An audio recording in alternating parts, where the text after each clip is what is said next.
Is that you right now? This is the reaction on Pacquiao post fight. I just want to say to everybody that we have to be proud to Manny Pacquiao.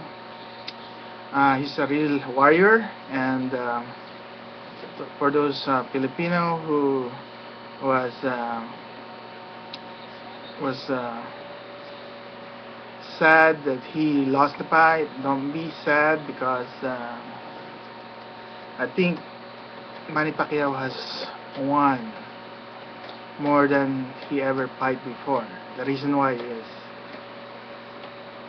we know he's the champion because he have a real warrior heart, a pure heart, Filipino heart, like no retreat, no surrender. And this is a real good inspiration for us.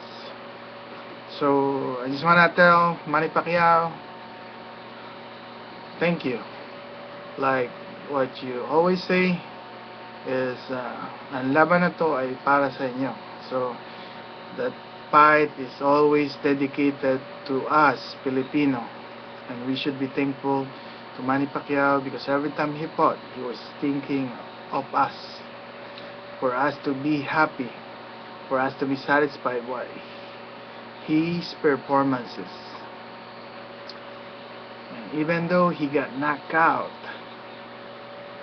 he really have not given up. He has strong determination. Okay. Thank you again, Manny Pacquiao.